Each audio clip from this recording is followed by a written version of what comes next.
flex tests, es to noliku bez kļūdām. Džeki redz drip, paliek mēm, nemāk runāt. Ambīcijos, tu jau dzirdi, ka es nāku. Rep spēles pavārs tavām katlam lieku vāk, jā. Šitie džeki brauc ar mutu tā kā ragavām. Flex test, jā, flex test, ha! Sporta raidījums Flex atkal kopā ar jums. Vasara ir sākusies, jūnijas pamazām ieskrienās un jūnijas sākums. Šī nedēļas nogale noteikti trekni apvilkt ir Latvijas motokrosa draugiem kalendārā. Pasaules čempionātā motokrosā Latvijas posms jau šajā nedēļas nogalē ķegumā Zelta zirga trasē, un tāpēc mēs ar Tomu šodien runāsim par un ap motokrosu. Tieši tā, par un ap motokrosu, un mums studijā arī ir cilvēks, kurš motokrosa sezonā sako līdzi, jo īpaši padziļināt mūsu komentētājs Ģirts Timrots. Čau! Čau! Prieks jūs satikt. Motokross, MXGP. Zinām, mēs ar tādu lielu pompu un sajūsmu gaidām ķegumu, bet ir tas lielais bet. Ir lielais bet, un es domāju, ka mēs sākam uzreiz ar to pašu aktuālo un pašu, laikam, to Darvas pilienu medus mūcā Pauls Jonas nestartēs. Bet tā ir tikai viena daļa. Ilga trauma, īsticamāk ilga trauma. Tur varbūt pastāstīs sīkāk. Posmā viņš nestartē. Bet līdz tāpatās jau būs jau ballīt tāpat. Nē, tas bet droši vien ir pieklājīgākais vārds, ko var teikt par visu šo notikumu kopumā. Jā, tas ir tā, ka raudāt gribās. Tas ir šausmīgi, tas, kas notika, un tas, kas notika vēl pēc Paula kritiena. Ar to jocīgo vācu dakteri, kurš tur rosījās pa trasi, un visdrīzāk, kā atzīst komandas vadītājs, ir uztaisījis viņam vēl vienu lūzumu, mēģinot tur nezinu, ko izdarīt. Tā kā tas ir šausmīgi, bet mums ir jācer uz Paula ātru atveseļošanos. Viņš nevienreiz vien jau ir ticis cauri šādām nepatikšanām, tā kā jādomā, ka rūdījums viņam ir, un mēs viņu ieraudzīsim atpakaļ trasē, bet visdrīzāk šī sezona ir galā, ņemot vērā to, pat visa sezona galā izskatās, jā? Jebkurā gadījumā pat viņš atgriežas sezonas beigās. Tur vairs kaut ko saglābt kopvērtējumā arī nebūs. Jo potenciāli šī jau bija labākā sezona, kad viņam bijusi traumas nebija, bija uzvaras, bija pirmā uzvara lielajā klasē, viņam priekšā bija tikai pasaules čempioni. Viņš bija labākais no nerūpnīcas komandu braucējiem. Viņš bija vienkārši, šobrīd joprojām ir 5. vietā pasaules čempionāta kopvērtējumā. Tur priekšā nav neviena nejauša garām gājēja. Tur viss ir pasaules čempioni. Viņam bija līdz šim vienkārši abrīnojama sezona, vienkārši lieliska sezona. Viņš bija stabils, super, viss gāja, un arī tas viņa, cik var saprast, tas viņa, prāta noskaņojums bija tāds, ka viņš saprot, ko dara, un viņš dara to, ko dara, un paņem tos punktus, kurus var paņemt. Nebija nekādas trakošanas vai ekscesu kā iepriekšējās sezonās. Viņš tiešām gāja ļoti stabilu uz priekšu, un tas bija lieliski, bet šāds kritiens startā, ka tur nevar pārmest ne viņam, ne kādam citam kaut ko.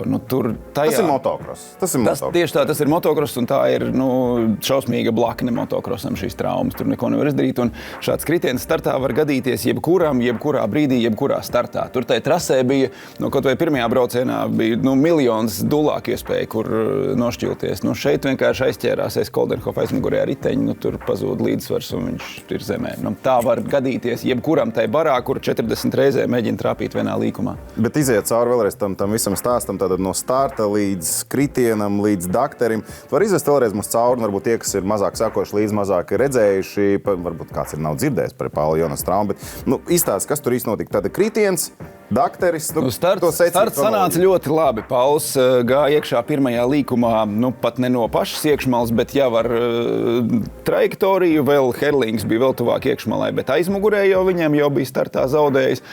Un tajā brīdī Koldenhofs paspēja ieguldīt savu moci. Pauls vēl turpināja braukt ātrāk, Herlings jau sāk atmesties, jo viņam ir asāka trajektorija, viņam jāsāk laicīgāk bremzēt. Un savukārt Koldenhofs paspēja jau paņemt līkuma sākumu, un Pauls viņam trāpīja ar priekšējo riteni pa aizmugurē. Jo tajā brīdī Paulu uzceļ stāvus, viņš pazaudēja līdzsvaru un uz labo pusi nogāzās zemē. Un cik var saprast, tad tās traumas ir pat ne no tā, to gan es droši nezinu, bet ka viņas ir ne no tā kritiena, bet no tā, ka pēc tam nākamais pilots pārbrauc pāri. Jo viņš ir labi startējis, un tur aizmugurē ir vēl, kādi 30 motocikli, kuri arī, neviens, tur aizmugurē tajā brīdī, kad Pauls krita, bija Gulo. Bet arī viņam neko nevar pārmest, viņš nevarēja paspēt tur neko izdarīt. Viņam vienkārši tajā brīdī nokrīt priekšā Pauls, un viņš, vienīgais, ko viņš var izdarīt, ir pārbraukt pāri, tur arī neko vairs nesaglābs. Kopumā tur kādi vēl bez Paula, šķiet 2 nogāzās, palika tajā līkumā, aizbrauc tālāk, un Pauls ar šo traumu. Tad pieslēdzās kaut kāds dakteris, kurš tur ir atbildīgais par sportistu glābšanu, un kāpēc mēģināja Paulam ieraut to traumēto plecu atpakaļ vietā. Tā prakse parasti ir tāda, mēs ņemam nost visus un tad lēnā garā visu darām. Vai ir kaut kāds brīdis, kad mēģina kaut ko sasteigt, lai varētu mēģināt vēl turpināt? Kā tā ierastā prakse? Tur, ja par ierasto praksi un kaut kādām atbildībām un to secību un lēmumu pieņemšanu, tad Roberts Fūrmanis ir uzrakstījis savā Twitter kontā visnotaļ pagaru un tādu izskaidrojošu stāstu. Cilvēks, kurš ir jau daudzus gadus ārsts motosportā un ar speciālistu ar milzīgu pieredzi, ar tādu, kā es domāju, nevienam Latvijā. Viņš tur ir paskaidrojis, kādu un kam tur ir atbildība par ko, bet tā cilvēcīgi iedomāties, kāpēc tam dakterim bija ar tādu steigu jāmēģina ieraut to plecu atpakaļ, nav iespējams. Tas vienīgais, tad viņš ko cerēja ieraust to plecu atpakaļ un uzliks atpakaļ uz motociklu, turpina brauc tālāk, puisīt. Uz kurieni? Kāpēc? Turklāt, cik es saprotu, tad trasē ir pieejamas iekārtas, kas ir, es nezinu, rengens vai sonogrāfija vai kā to sauc, bet kaut kas, ar ko var apskatīties, kas tur ir iekšā. Nevis vienkārši palūrēt un tad mēģināt nodiagnosticēt. Un to viņš pat nebija izmantojis. Viņš bija vienkārši mēģinājis kaut ko noraut. Un veiksmīgi bija norāvs, laikam. Jo, ja komandas vadītājs publiski intervijā atzīst, ka ar vislielāko varbūtību tas pleca gals ir nolausts tā daktera manipulāciju rezultātā, nevis kritiena rezultātā, tas ir tāds skarbs apgalvojums.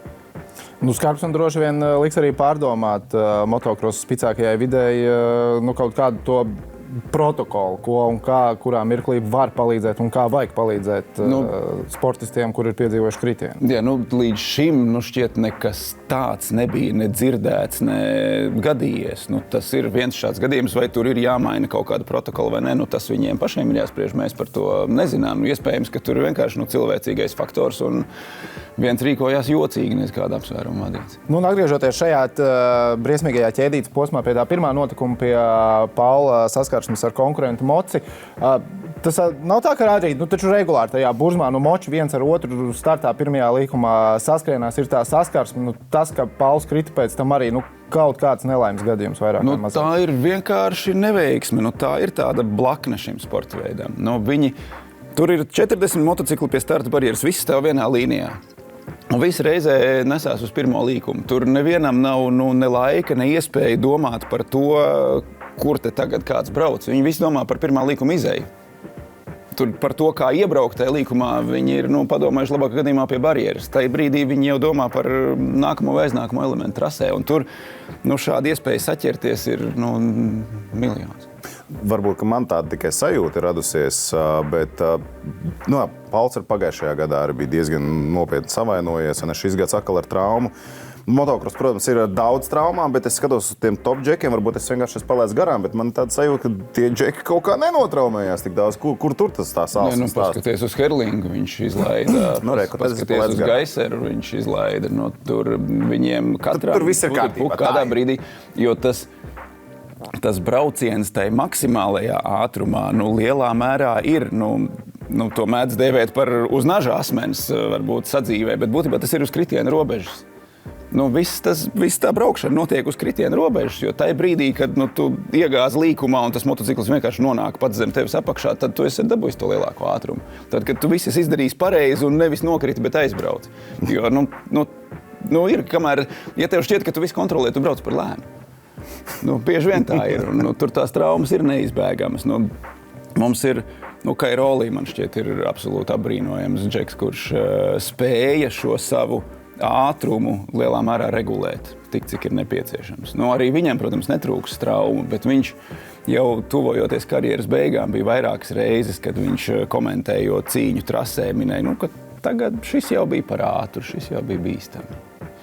Tātad viņš zināja, ka viņš ļoti iespējams vienmēr var pabraukt vēl mazliet ātrāk, bet tas jau būs bīstami. Nu, tur ir jāspēj ar to tik galā, un katram ir jāatrod tas savs ātrums. Bet tajā barā, tajā burzmā un tiem 40 motocikliem reizē braucot iekšā pirmajā līkumā, tur tu neko nevar izplānot. Tur vienkārši gadījās. Kā motocross vidē, piemēram, komandu vadība skatās uz sportistiem un to, cik viņi karjeras laikā satraumējās? Nu, es ņemšu sev vīro basketbolu par piemēru, uz to pašu Kristapu Porziņu, dot viņam līgumu, nedot līgumu, cik lielu summu viņam dot. Būs medicīniskās pārbaudas, un kāds atgādinās, ka Kristapam tāda un tāda savainojuma ir bijuši, kaut kāds risks tur papildus vēl ir. Motocrossā to vispār ņem vērā komandas, respektīvi vai šie 2 diezgan lielie Paula savainojumi, kas principā viena kalendārā gada laikā, var teikt, būs bijuši, var ietekmēt nākotnē viņa iespējas piedalīties pasaules čempionu klasē? Noteikti tam visam ir beigās kaut kāda ietekme, un tas, kad un kādā formā viņš atgriezīsies atpakaļ, cik ātri viņš spēs atlapt. Būtiski ir arī neatskriet atpakaļ par agru, kamēr tu neesi gatavs pēc tās traumas, ko ļoti daudz sportisti pieļauj kļūdu. Jo skaidrs, ka negribās izlaist vēl vienu sacīksti, negribās izlaist vēl kaut ko un tik ātrāk atpakaļ uz motociklu, tik atpakaļ sacīksties, bet tas pats Stefans Everts savā autobiogrāfijā atzīst, ka arī viņam 1, 2 pat nelielas traumas, un viņām pašām būtu bail iedomāties, kas no viņa būtu sanācis. Tur var nošķobīties jebkurā brīdī, jebkurā virzienā. Par tādu banālo lietu, kā, atalgojums, kad motocrossists iedzīvojās nopietnā savainojumā, līguma summa turpina sekt komandu, vai tur ir apdrošinātāji jau pieslēdzās klāt? Es domāju, ka tas ir katram atkarīgs no viņa līguma. Tāda ir kaut kāda vienota prakse vai kaut kādi standarti vai arotbiedrību izcīnīti kritēriji. Man šķiet, ka nav. Tas ir tā interesants, kā motocrossā ar apdrošinātājiem un tādām lietām. Tur varētu būt arī interesanti cipari un interesanti nosacījumi, kas un kā notiekās. Es vienkārši salīdzinot ar citiem sporta veidiem. Nelaimes gadījumā apdrošināšana strādā. Tu vari nopirkt tādu, kas strādā arī motosporta sacensībās. Tur nav ķeksīši, ka... pareizi sporta, labi. Varbūt, ka pasaules čempionāta dalībniekiem ir dārgāk, es nezinu. Tā gribu vispār tāda apdrošināšana ir. Tā vajadzētu būt, liekas. Kaut kam varbūt kā amatierim vajadzētu būt pat dārgākai. Klasies, kā Latvijas motocross fanu vide ir uzņēmusi šo tiešām bēdīgo ziņu, kur tu teici, bezmazliet vienīgais, ko gribās darīt, ir raudāt, īpaši ņemot vērā, ka tas notiek pirms Latvijas posma. Nav cilvēki nesaka, visi es uz ķegumu negribu braukt palstu. Es ceru, ka ne, jo pirmkārt, pat sacīksti par sevi, joprojām būs pasaules čempionāts motocrossā, un tas ir interesants pasākums, un turklāt, Pauls nav vienīgais.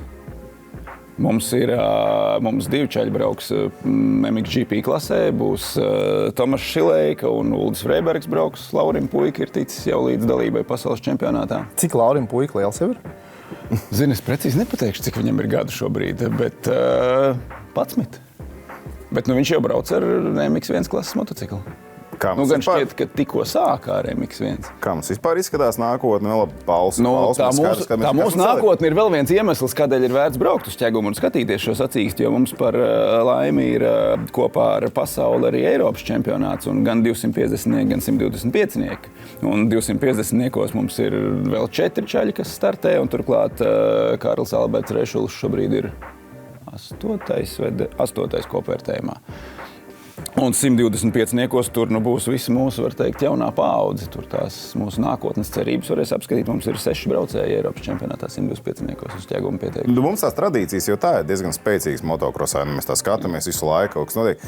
Bet tagad ir sajūta, ka varbūt vēl vairāk parādās. Nezinu, jautājums tā, cik gadiem sāk cilvēki, mazi bērni arī braukāt ar motocikļiem, bet vai ir sajūta, ka parādās vairāk? Viņi spēj nostāvēt kājās, dažus jau uzliek uz kaut kā. Jā, bet vienkārši jaunas faktors. Daudz par viņu tiek runāts, par motocross, daudz arī tiek runāts arī ziņās un tā tālāk. Vai tas kaut kādu impulsu arī dod tālāk kopumā sportam Latvijā? Es domāju, ka noteikti. Tā Paula panākumi ir, es uzskatu, ka ļoti daudziem likuši noticēt, ka mēs varam.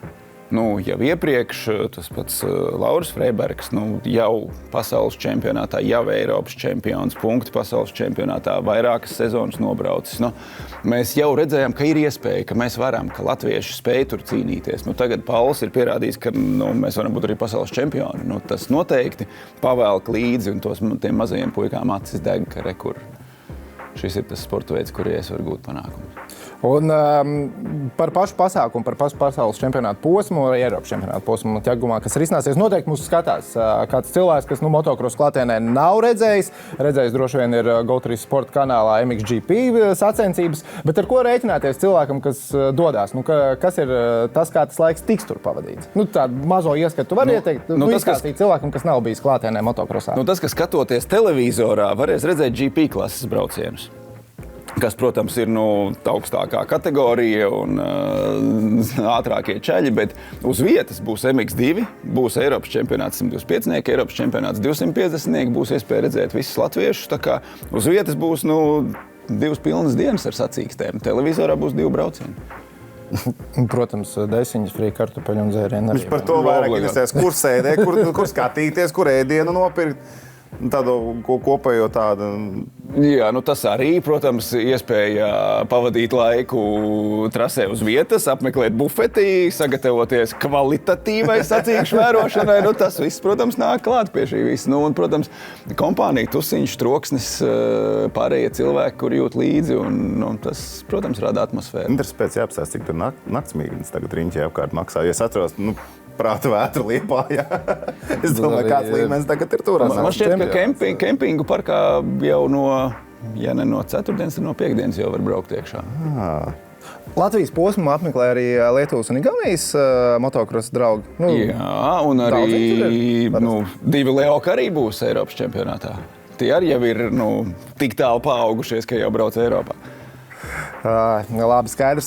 Par pasaules čempionātu. Pauls šobrīd 5. vietā kopvērtējumā.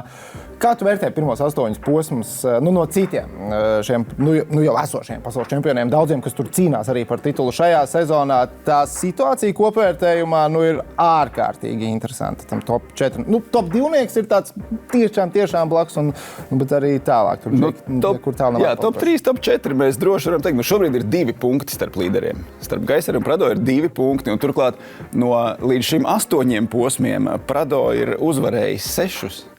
Un Gaisers viņam zaudē 2 punktus. Tas ir rādītājs. Un Herlings, viņš ir 3. vietā, labi, tur ir 66 punktu šobrīd deficīts, bet tas arī ir viena izcila posma attālums. 25 par katru braucienu, 10 par kvalifikāciju, 60 punkti. Viss, viņš ir turpat. Tas arī viens sacīks attālums. Cik reižu šogad sarkanās numuru plāksnes ir mainījušas īpašnieku, tas arī ir zināms rādītājs par to, ka tur šobrīd tā cīņa ir tiešām izcila. Tur neviens nevar atļauties braukt ar rezervi. Tur tie čaļi priekšā cīnās katrs uz visiem 100%. Ja tev ir jāprognozē, kurš ir čempions sezonas beigās, ja tev tagad jāsaka, ir sajūta, ka līdzīgi, bet tomēr viņš, tad kurš tas ir? Nē, mums ir Prado, kurš ir uzvarējis 6 no 8 sacīkstēm. Tas ir tāds labs rādītājs, un turklāt es pieļauju, ka tas varētu būt arī ļoti liels motivators viņam pašam, jo ja vēl pagājušajā sezonā izskanēja pa brīdim cilvēku viedokļi par to, ka jā, viņš jau uzvarēja, tāpēc, ka Herlings bija nošķīlies, tāpēc, ka Gaisers bija nošķīlies, tur jau nebija ar ko cīnīties. Tad tagad viņš atnāk, un tad, kad tie čaļi ir apakaļ, joprojām spēja braukt viņiem pa priekšu. Tas ir, es pieļauju, arī viņam pašam spēja iedot milzīgu pārliecību. Mums ir grūti iztēloties, ar kādām domām un kādu stresu viņš pavadīja ziemu, gatavojoties sezonai, zinot, ka tie 2 nāks apakaļ, bet viņš ir iesācis izcili. Motocrossā, tu no galvas zini vai nezini, cik viens braucējs ir visvairāk reizes uzvarējis vienas sezonas laikā MXGP klasē? Vienas sezonas laikā? Jā, es vienkārši aizdomājos, ja Prado ir uzvarējis 6 no 8 posmiem, vai kaut kādā brīdī jau mēs tur nevaram sākt. Ja viņš turpina tikpat pārliecinoši, tā situācija kopvērtējumā gan ir ļoti cieša, bet 6 no 8, tas ir daudz motocrossā, tas ir patiešām labi. Jā, bet tas ir, saliekot kopā 2 braucienus dienā. Jā. Tur tie rezultāti jau nosvārstās, jo arī Pauls izcīnīja uzvaru ar 2 otrajām vietām pa braucieniem. Tāpēc tie punkti ir tik līdzīgi, tāpēc mums ir tikai 2 punkti starp abiem līderiem. Ka tās sacīkes jau ir uzvarētas, bet tos punktus Gaisers ir zaudējis ļoti maz un vairākas reizes jau bijis priekšā. Tur ir būtiski neizlaist nevienu braucienu, nepalikt bez punktiem. Tas ir tas, kas visvairāk iedragā tās cerības cīnīties. Un, protams, traumas nedodies, bet spēt būt visu laiku, paņemt tos punktus, kurus ir iespējams paņemt, tas arī beigās nosaka to čempionu titulu. Pasaules čempionāta posmu skaits virs 20. 20. Un nācija. Nācija, jā. Tas, kā tev liekas, tas ir optimālais, vai tajā kalendārā varētu mēģināt vēl kaut ko iespiest, vai atkal varbūt ir nedaudz pa daudz? Nē, mums ir interesanti skatīties. Viņi varētu braukt arī 40 manas pēc, un ir forši, bet vai komandām pietiek resursu un braucējiem spēka to izpildīt, tas ir cits jautājums, bet kalendārs nenoliedzami ir ļoti interesants. Viņš ir diezgan tāds saspringts, jo 10. marts sanāk ir pirmais posms un 29. septembris ir pēdējais posms. Tā diezgan Viņi ir tikko braukuši bez brīvdienām, tagad bija neliels pārtraukums, mazliet atvilkt telpu, un tagad atkal būs sacīkstes pēc kārtas. Tur ir pamatīga slodze. Tev pašam, kā komentētājiem, arī skatoties sacīs, kur ir tie 3 posmi, neskaitam ķēgumu klāt, bet kur tie interesantākās trases, interesantāk tieši no TV translāciju viedokļa, nezinu, varētu ieteikt kādam, kurš mazāk skaties, ir motokrosu ieslēgt konkrēts posms, kas var būt interesants skatītājiem. Ķēgumu noteikti ir vērts ieslēgt. Tur var kaut vai brīvā dienā aizbraukt un apstīties, pat ja neiet uz sacīkstēm, vienkārši pastīties, kā tur izskatās un pēc tam salīdzināt ar to, ko var redzēt televizorā. Ļoti skaista trase ir Matterley Basin, Lielbritānijā, kur arī Paulam lieliski panākumi LMX2 klasē. Un es teiktu, ka Trentino trase, Pietramurāt ir tur smuki kalni fonā un pati trase tāda forša ar tādu interesantu segumu. Labi, ja mēs skatāmies no otras puses un mēs paņemam nedaudz F1 pasaulē. Man personīgi Monako posms F1 neliekas tas aizraujošākais, saprotu vēsturi un tā tālāk. Bet skatīties, kā mašīnas rindiņā viena aiz otras brauc vairāk stundas, tā. Bet tajā brīdī, kad tev ieslēdzas kadrā to skatu no ķiveres kameras, tad ir pilnīgi vienalga, vai viņi brauc rindiņā vai nebrauc rindiņā. Tas izskatās ārprātīgi. Tas ir top līmenis snieguma ziņā. Monako ir top līmenis. Tas ir, šķiet Pikē bija tas, kurš teica, ka tas ir tā kā pilotēt helikopteru guļamistabā. Tas ir, apmēram tā. Tur ir braukt ar F1. Man nav interesanti skatīties no malas, kā kāds pilotē helikopteru guļamistabā. Es saprotu, ka tas ir sarežģīti.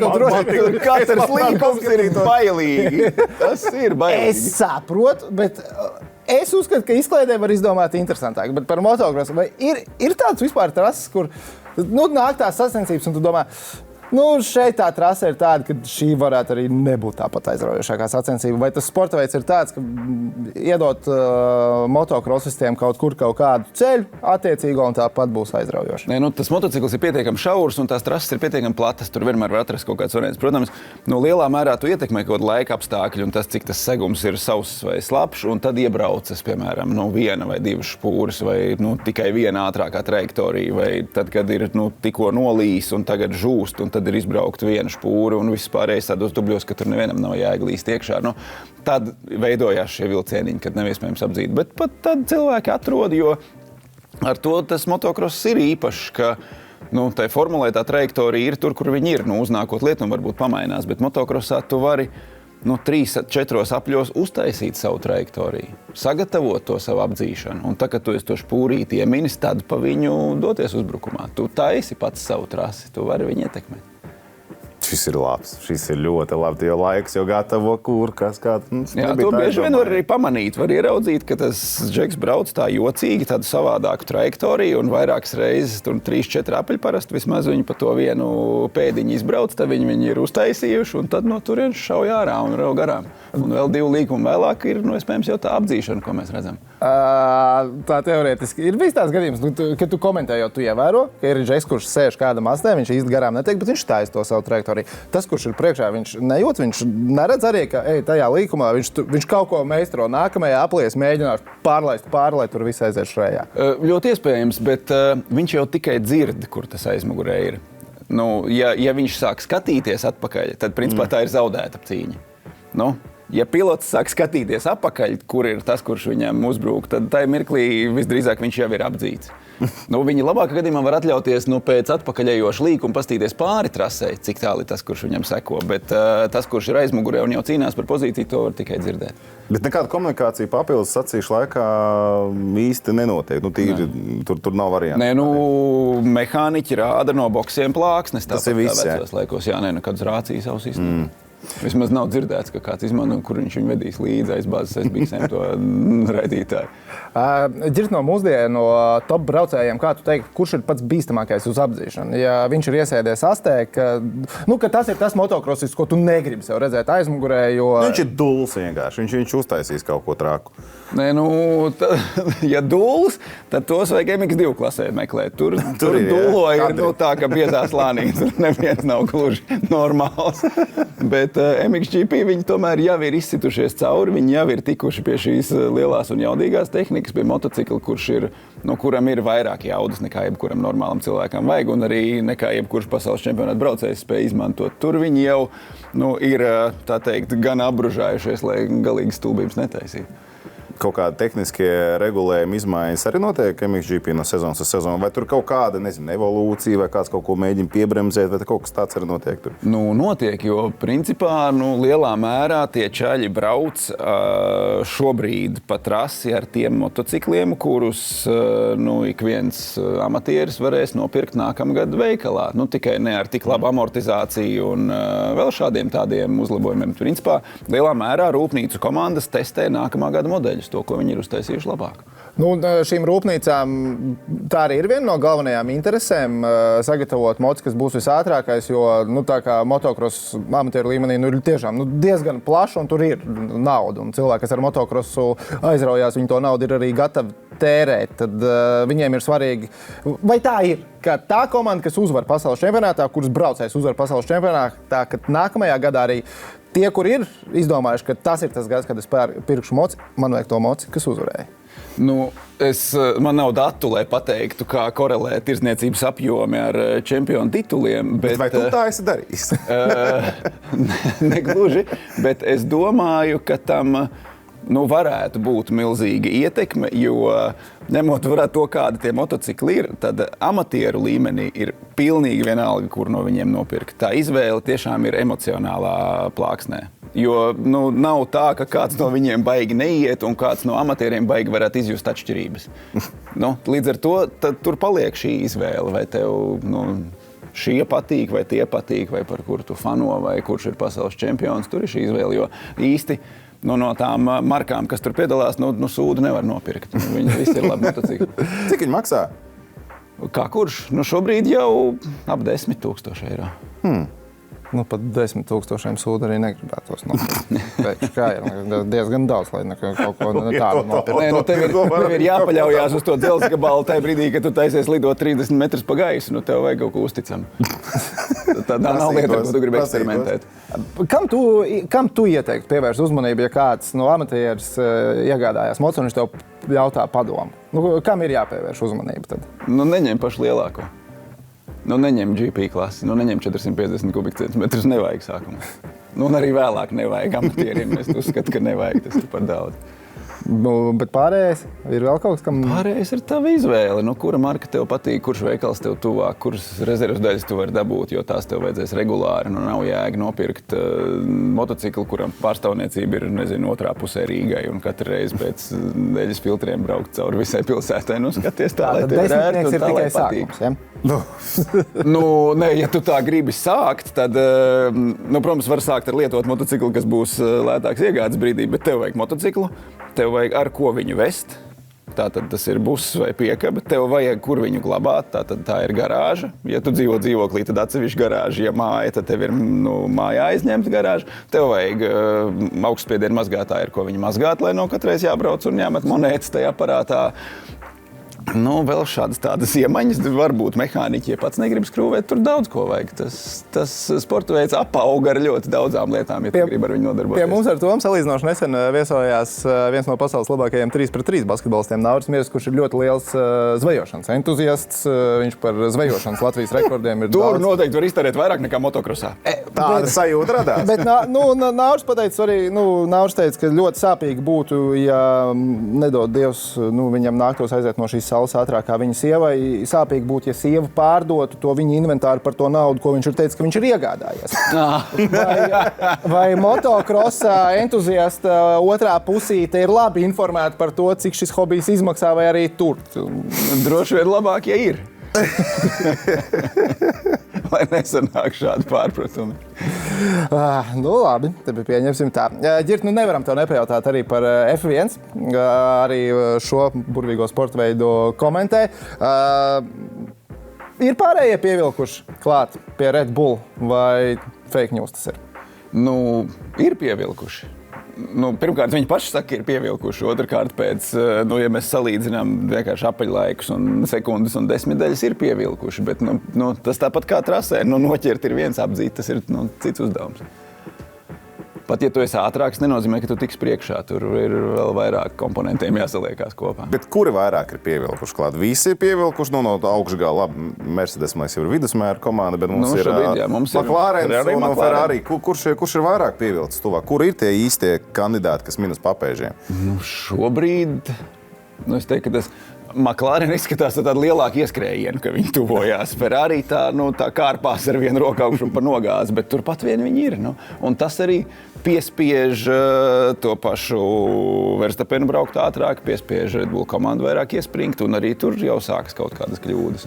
Tajā brīdī, kad tev ir, 2 sekundžu pārsvars aplī, tu jau var diezgan relaksēti braukt. Lai cik tas būtu sarežģīts un bīstams sporta veids, tik un tā tev ir šī rezervīta, bet tad, kad viņas vairs nav tur, neviens vairs tik pārliecinošs un augsts neizskatās. Tad uzreiz papildus jautājums. Vai mēs ticam, ka šajā sezonā būs cits čempions, ne Max Verstappens, un ja mēs tomēr ticam, ka Max Verstappens ir čempions, tad cik posmus pirms pēdējā posma viņš nodrošina titulu? Es teiktu, ka man ir vienalga, viņš būs vai nebūs čempions. Galvenais, lai ir interesantas sacīkstes, lai katrā vienā atsevišķā gonkā būtu cīņa par pirmo vietu. Un tas, kurš tad tur beigās pēc sezonas visiem 24 posmiem ir pirmais, to tad punkti pateiks. Par Verstappenu komandas biedru Sergio Perezu vai šajā telpā es esmu vienīgais, kurš palika bišķiņu uz pauzes, izlasot, ka Perezam ir jauns līgums ar Red Bull līdz 28 gadam. Negluži uz pauzes, bet kāpēc tas bija tā jāsasteidz, man arī nebija skaidrs. Principā viņi jau to varēja paziņot jebkurā brīdī. Kur tad viņš liksies? Jā, kur tad viņš liksies? Tikpat labi varēja pagaidīt, varēja mierīgi pasēdēt, varēja paskatīties vēl kaut kādas opcijas, galā paturēt vienkārši stresā konkurentus mazliet ilgāk. To visu varēja darīt. Acīm redzot, ir kaut kāda apsvēruma, kas viņiem lika tagad jau nāk klajā. Nezinu, varbūt tas Peresam rada kaut kādu dvēseles mieru un viņš tagad sāks braukt labāk. Varbūt kaut kas tam. Bet ko Okonam tagad darīt? Vai, mēs zinām, ko viņam vajadzēja darīt. Tur nevajadzēja daudzīt ārā komandas biedru situācijā, kad punkti ir jāņem, bet ko tagad viņam darīt?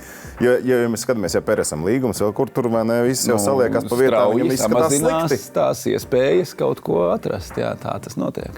Tas ir tā bērnu rotaļa, kur krēsli ir pa vienu mazāk nekā cilvēku, un tad kurš kur paspēja apsēsties. Vienkārši dažiem tie krēsli šķībāki, dažiem taisnāki, dažiem ar atzveltni, dažiem bez, un tad kur tu baķeris, kur apsēdīsies. Ok, tad īsumā vēl ārpus titulu cīņas, ko mēs ceram, ka varētu notikt, kur vēl tā lielā intriga šajā sezonā F1, ko mēs vēl varam sagaidīt un ieraudzīt? Es teiktu, ka šobrīd tā intriga varētu būt tas, kurš piespiedīs Verstappenu pieļaut kļūdas. Kurš būs pietiekami tuvu, lai liktu arī viņam braukt uz robežas un brīžiem tai pārkāpt pāri, nevis braukt ar rezervu un vienkārši paņemt maksimumu punktu. Un tu tici, ka tādi mirkļi būs, vai ne? Es ceru. Citu atbildi gribēju. Labi, nekas, lai dar, viss notiek. F1 ir gatavi par 2-3 komandām palielināt skaitu dalībnieku vidū? Šobrīd šķiet, ka nē. Jo šobrīd ir izskanējis ieteikums nopirkt kādu no esošajiem cilvēkiem, kas ļoti grib nākt un braukt. Tā kā acīm redzot, iespēja palielināt komandu skaitu šobrīd netiek izskatīta. Naudiņas jādala, pēc tam ir TV, naudiņas par pozīcijām. Taču neviens nav ieinteresēts no tiem, kas šobrīd atrodas ar kaut ko tādu nodarboties. Tie, kas ir augšā, gribētu tad samazināt vēl, ja? Viņiem jau tās beigas nevajag, laikam vajag. Ģirt, pie mums viena no intrigām, kas ir tev palābi esošais Olibet laimes rats. Aicināsim tev viņu iegriezt. Tur 3 sadaļas, jautājums, pārsteigums un izaicinājums. Un atkarībā no tā, kuru sadaļu tu uzgriezīs, pasniegsim tev aploksni, kur aicināsim tev atvērt. Un arī kurā būs vai nu jautājums, vai izaicinājums, vai pārsteigums, ja? Tāds ir tas plāns. Neizklausās labi neviens no variantiem, bet labi, mēs varam nav tik trāki parasti. Droši. Man nav nekāda horeogrāfija jāievēro, vienkārši griežam. Šī ir vienīgā horeogrāfija. Droši vien vajadzēja ar mazāk spēku griezt, tad ilgi būs jāgaida. Nu, tu kā cilvēks, kas moci daudz tur rokās, tu vai tā vāji kaut ko ar rokām vispār var izdarīt? Šaubos. Kādu laiciņu Bet īstenībā šis ir viens no ilgākajiem griezieniem. Šis ir jaudīgs. Parasti cilvēki piesardzīgāk to dara. Ar pirkstu galīgi. Nē, nu tur arī kā kurš tur jāskatās. Klasika jautājums. Jautājums. Lūdzu, aploksnīte. Man jāatvainojās, mums printers joprojām ir saplīs kārtarīši. Nevaram nomainīt. Man tagad ir pilnīgi personisks jautājums ar roku rakstīt. Jā, senos laikos. Tā... Kurš labāk brauc ar mašīnu, tu vai brālis? Tas tu vai brālis? Vai? Tu vai brālis? Es vai brālis? Nē, ja mums jābrauc kopā, tad labāk, lai viņš. Ko? Nu, ja vienā mašīnā jābrauc. Jo? Nu, lai viņš turē. Ko tu tur ņemsies? Labāk, lai brauc viņš, jā. Nē, nu tā, ja par rezultātiem, golfkausā man izdevās viņu apdzīt. Bet tas bija gadsimta sākumā. Es neesat atkārtojuši kaut kādas sacīkstes, kaut kādas, savas tādas sacensība kaut ko. Šķiet, ka ar LV Racing to Audi šosejas viņš tomēr dabūja savukārt labāku apaļlaiku biķerniekos. Kad tas bija? Pagājuši gadu kaut kad mēs te braucām gan katrs savā reizē un mazliet citos apstākļos, bet man šķiet, ka viņam bija labāks apaļlaiks. Bet es domāju, kādā no sacensībām vai kaut kādiem notikumiem sporta Latvijā varētu uztaisīt tādu atsevišķo izaicinājumu. Tas būtu kā viens no tādiem tā kā marketinga elementiem. Brāļu cīņas? Jā, vēl kaut kāds brāļus. To varētu noorganizēt. Jā, vēl varētu brāļu bērtāni, piemēram. Varētu noorganizēt. Ja par braukšanu, tad ņemam brāļus Traubergus un pārējie variet atpūsties. Tā var izdarīt. Arī, jā. Brāļi Traubergi visjaudīgākie būtu? Ja tā, es tagad grūti iedomāties, kas vēl bija tādi brāļi. Kurš mums ir? Šobrīd nenāk prātā, bet Šo mums jācenšas kaut kad ir uzvarēt. Jā, varbūt tādas cīņas var sarīkot, jā, bet katrā ziņā par mašīnu stūrēšanu un brāļiem, tad es domāju, ka Trauberga varētu būt vadībā. Viena no favorītiem noteikti viņa būtu. Ģirt, teiksim tev milzīgi paldies, ka atradi laiku atbraukt pie mums ciemos. Nedēļas nogalē tātad kārtējais, jau 9. pēc skaita pasaules čempionāta posms motokrosā. Skatieties GO3 Sport kanālā vai, ja varat, iespējams vēl labāk pat dodieties klātienē. Izbaudīt motokrosu, bet ja pa televizoru, tad, protams, kā Aleša Ģirta pavadībā. Paldies tev, Alex. Paldies jums. Flex test, jā, flex test, Turpinām ar Olibet bookmakeru prognozēm. Mums ir daudz notikumu, kas būs tuvākajās dienās, kas sāksies tuvākajās dienās, un mūs interesē, kur mēs redzēsim čempions. Un sākam mēs, Kaspar, ar NBA čempionu prognozēm. Nacionālajā basketbola asociācijā fināls klāt. Kristaps Porziņš, Bostonas Celtics pret Dallasas Mavericks, un leg feels good. Kristaps pirmajā spēlē ir ierindā, un Olibet bookmakeri Bostonu uzskata par favorītiem šajā sērijā. Bostonas Celtics komandas iespējas izcīnīt 18. titulu franšīzes vēsturē tiek novērtēts ar 62% iespējamību, kamēr Dallas Mavericks ar 45% iespējamību. Es personīgi esmu nedaudz pārsteigts, ka nosacīt tik maz favorīti ir Bostona. Man likās, ka vajadzēja būt vēl jaudīgāk, vēl vairāk procentiem, ka viņi izcīnīs titulu. Bet nav tā, ka tikai viens spēlētājs ir šajā sezonā Dallas Mavericks komandai. Tur tomēr ir divi cilvēki, kuri būs jāapstrādā. Un vai to vispār var izdarīt? Es nesaku tā, ka viņi uzvarēs sēriju. Saku 6 spēlēs Bostoni, kas tu arī netic tam. Bet 6 spēles jau diezgan ok. Tituls tomēr paliek tituls. Bet tu saki, cik spēlēs? Es domāju 5. Es domāju 4-1. Jo mājās jāceļ kausi. Mājās Sorry, trofeja. NBA trofeja, tur nav kausa. Jā, dzērienu tu iekšā neielies. Tu vari uzliet virsū. Tas ir vājais punkts NBA trofejai. Mazu caurumiņu izgreb, kaut ko bišķiņu iepilini.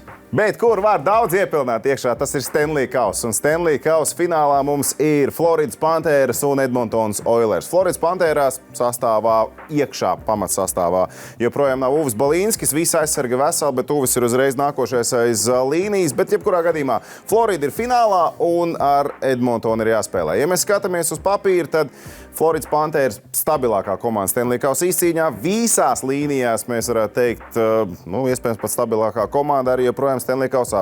Bobrovskis vārtos, aizsardzības līnija, kā jau minēja, bez iztrūkumiem. Visas 4 mājiņas var dot rezultātu Floridas Pantherām.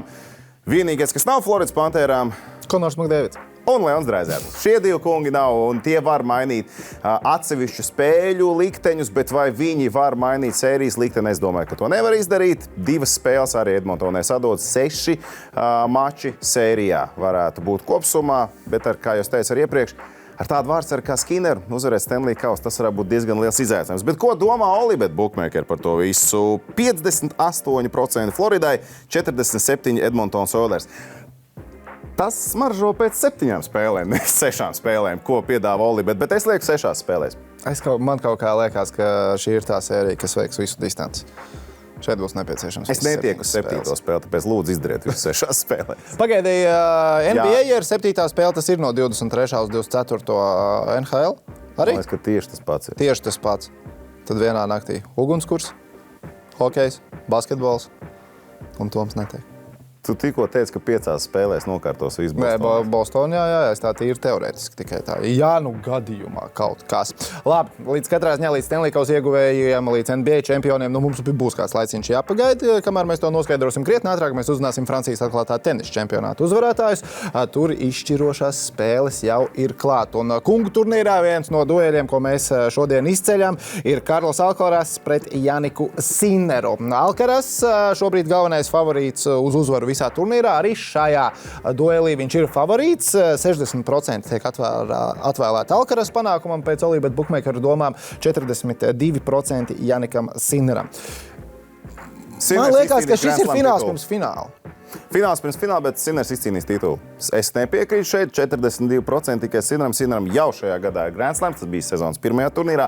Es saprotu, Spāņi, Māls, Francijā, Alcaraz un Nadāla, kā saka, nezinu, enerģija. Viņš ir Nadāla pēctecis. Nu tā, es saprotu, es to mēģināju pateikt. Paldies, ka palīdzēja. Bet Alcaraz 60%, Sinners 42%. Es lieku uz Sinneru. Sinners ir bijis lielisks, viņš ir bijis stabils.